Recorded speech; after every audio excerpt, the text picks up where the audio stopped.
Hello. We talk a lot on this channel about the narcissist in terms of a relationship. But as I've stated before, a narcissist can come in all forms, right? You can have a friend who's a narcissist. It could be a family member. And as stated in the title, very oftentimes the family member is your first experience with the narcissist. That's your first experience.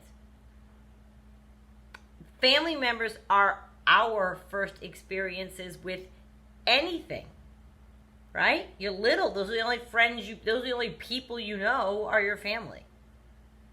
So everything we learn and everything we carry forward from our childhood, we all know by now through many different forums where we watch and learn and read, and that's a lot of what we carry into adulthood is from childhood, including if you have narcissism in your family, that can lead you inadvertently to pair up with a narcissist. It's what you're used to, right? Maybe even the abusive part. It's what you're used to. That's your comfort level. It's your comfort level. To seek something outside of that would feel different. If you're used to a tumultuous family life, for example, where there's a lot of drama and yelling and screaming and all of this, if you were to find in adulthood a very peaceful, quiet, congenial relationship, you may even find that to be not exhilarating, a little boring. Okay, I'm digressing. So let me get back to what I was saying. The childhood definitely sets you up with what you have as your educational background for the way that people can be. It was my first experience with a narcissist was a family member. And everything about the narcissist has to be about them. Everything about the relationship has to be about them. Everything. Everything. They have a lot in common even with the partnership narcissist, because a narcissist is a narcissist is a narcissist is a narcissist. And yes, there is a spectrum of behavior wherein narcissists lie, and they may be more, more of an abuser here, or more of a love bomber here, or more. But they're all, narcissism is a monster that reaches all levels and all different kinds of people. In the family dynamic, whether it is a parent or a sibling or what have you, one of the most frustrating parts about having a family member with this disorder is, first of all, none of us knew what that was. You don't know what it is. So talk about holding out for hope. Talk about holding out for change.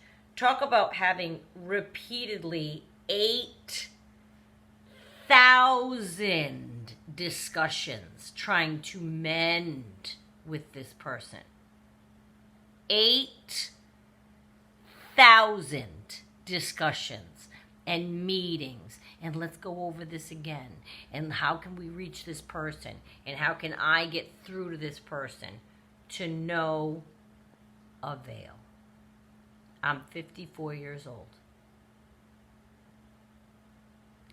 I finally had to separate myself from this family member who just, I finally realized,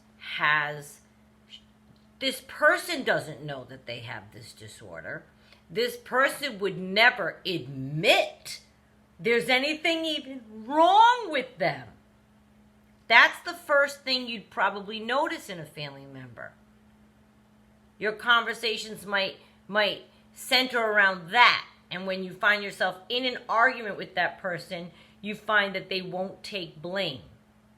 They won't take responsibility. They won't admit that they did anything wrong. Ever. They often sell their conviction on a topic as truth. Right? Oh, yeah. Just because they believe it, it's the truth. Your opinion doesn't matter. Your point of view doesn't matter. Their way of seeing things is the way it happened.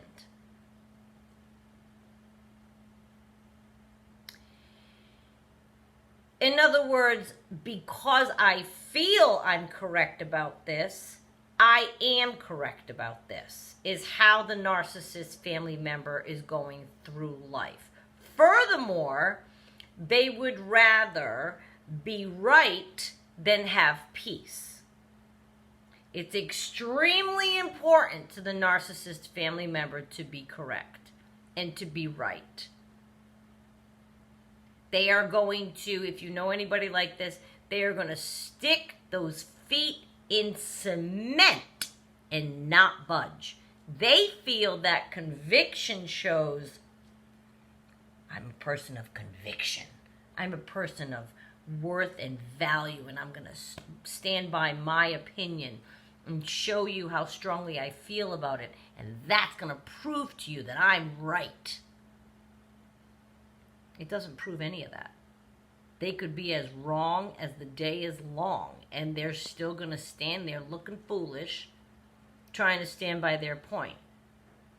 19 people in the family could be on your side. The narcissist is never, ever going to see, first of all, a different point of view. If they're that heavy into the spectrum on that angle of the narcissist, they're not going to be open-minded to even hear you, let alone take some blame and apologize to you. Holy hell in the handbasket. No way. No way. I'm kind of like a little bit all over the place, so let me reel it in. I think that what we do in our families with our first foray into this narcissism business, and we don't know, and we're not, well versed in the disorder, let alone 40 years ago to many of our childhoods, or 50 years ago, or 30 years ago. The disorder isn't known now, let alone then. So you'd have a problem with a family member, say you try to approach them. You think, I'm going to get through to them. You will never, ever, I'm going to say this very slowly, ever, ever, ever, ever, ever, ever, ever, ever, ever get from a narcissist, I'm really sorry. That was my bad. I really handled that incorrectly. I should not have done that. I should not have said that to you. I should not have felt that way towards you. I should not have.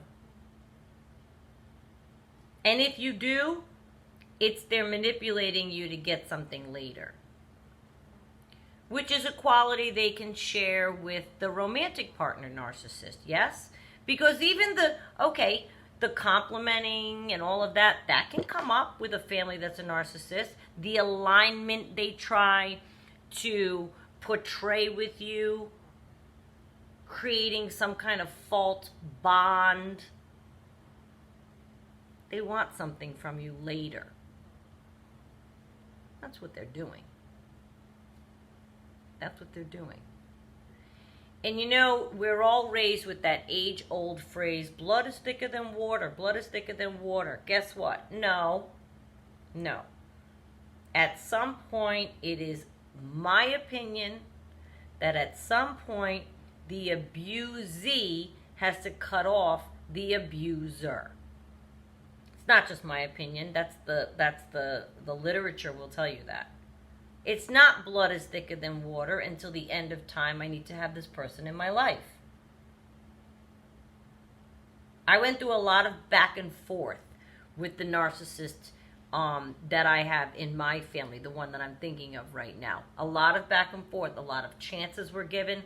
I was disappointed every single time. in the same exact way. It was the same exact cycle. And it reflects the narcissist romantic partner's cycle. Smearing, huge part of it. Huge part of it. And you might say, well, why? Why do family members... A narcissist person feels lesser than everybody else in the room. That's one thing I've seen that they have in common. They just feel lesser than everyone else in the room. They just do. In order to make themselves feel better and curb the jealousy they have of you, there might not even be anything solid over which they're jealous of. Over which they are jealous. I said that kind of messed up. They just can't have you be happier than them. They can't have you have all these friends, and they want those friends. You have this group of people, they're going to infiltrate it. They're going to make jokes to your friends about you in front of you. Get your friends on their side so later they can go to those friends and say, did you see how Renee was acting? And that's all narcissistic behavior. Who does that? I don't. I don't do that. Talk about people that I'm saying that I love out of the other side of my mouth when they're not listening to friends of theirs. Who does that? A narcissist does. And your narcissistic family member, if they've zeroed in on you and you're the one that bothers them for whatever reason you bother them, they're going to do everything they can to destroy you. Just when you're feeling comfortable, maybe you're going through, there's ebbs and flows. Maybe you're on an upswing and you're getting along. That won't last. That won't last. You don't even have to do anything real that gets them angry. If their truth says that you did something wrong to them, they're going to fly off the handle, blow up, cause a huge family blowout, blame you, and never come around. You'll find that you're the one going around to them. You're the one eating the crow. You're the one making the apology because you just want to make peace in the family. That was my role. And I finally said no. No, I shouldn't be expected to do that for the rest of my life. No. We're all in this life together. Nobody should have to put up with repeated abuse, regardless if it's from a family member, a friend, a romantic partner, a boss. Narcissists come in all forms. All forms. But they have a lot in common with each other because of the disorder. Right? Everything needs to always be about them. So you may think in your life, think back, if it was a special day for you, a special occasion for you, any kind of, and do you have a narcissist in your family that tried to smush it, smear it, crush it, ruin it? They don't just come in romantic partners, these people. They're people in life. So a narcissist is a brother or a sister or a cousin or a father or a mother to other people in their lives. We get, from our romantic narcissist, we get that aspect of that person. But that person, my narcissist that I had in my life romantically, he's a brother, he's a son, he's a father, he's a great... All of these other points of view are dealing with the same narcissist we're dealing with from a romantic perspective. What are they dealing with this person? Right? What are they dealing with this person? And I feel that the devaluing that a narcissistic partner goes through is even worse with a family member. It's really because it really develops you as a young person. And if they are insulting you or calling you names or picking on you or ignoring you and devaluing you and smearing you to your friends and talking about you behind your back and those are very malignant behaviors that can stay with many of us for years. And if you have somebody in your life that is doing that or has been doing that to you, I got to the point that I felt perfectly justified to no longer, and it, like I said, there was a lot of back and forth. Don't talk, then you talk. Then you go through phases where you don't, then you go through. I think I exited my final, curtain stage left, and I have now made a decision that I no longer want that disorder, this disorder in my life anymore. I cannot any longer have anyone with this disorder in my company. It's a trigger for me. Their ill behavior is a trigger for me. I don't want anything to do with people that behave this way. I don't. And if you have friends that might be narcissists, you can tell that too. If you have somebody that's in your life that is trashing every other person in the world to you, my mother always said, if somebody's talking about other people to you, then they're talking about you to other people. That's like a little bit like of a sign to me.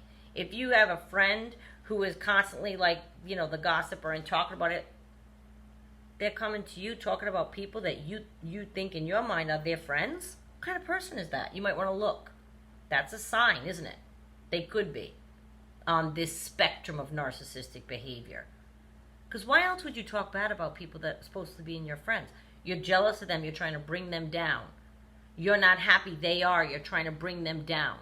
Rather than rise yourself up and go seek your happiness and go get your piece of life, they have to bring others down around them who portray a happy, successful, congenial life so that they can feel better about themselves.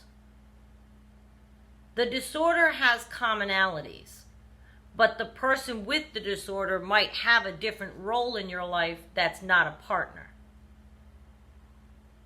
And we have to look for that,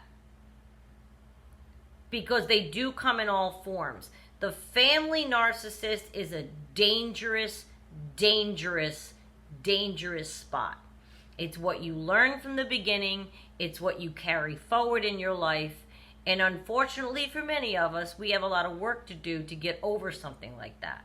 So we don't carry it forward. So we don't inadvertently pick one to be in a relationship with. We're used to the drama. Aren't we? We're used to the drama. A nice quiet relationship seems boring. Wait, that can't be love. Where's the drama? Where's the adrenaline? Where's the cortisol? This can't be love. This is love over here. This is what I was taught was love. Do you know what I mean? As we get older, we realize, no, this is a very unhealthy disorder, and you shouldn't be expected to maintain company with people that mistreat you. This isn't the last video I have on this. This is a touch on all these different topics, but I feel like each one of these could warrant their own video, any one of the things I mentioned. So I'm throwing this out there and hoping that you can see something maybe that helps you, and we are going to talk about this again. I've had this requested of me, though. Make one of these videos about the family narcissist. And this is, I think, the first time we're talking about it. I don't think we did too bad. And we'll get back to it. We sure will.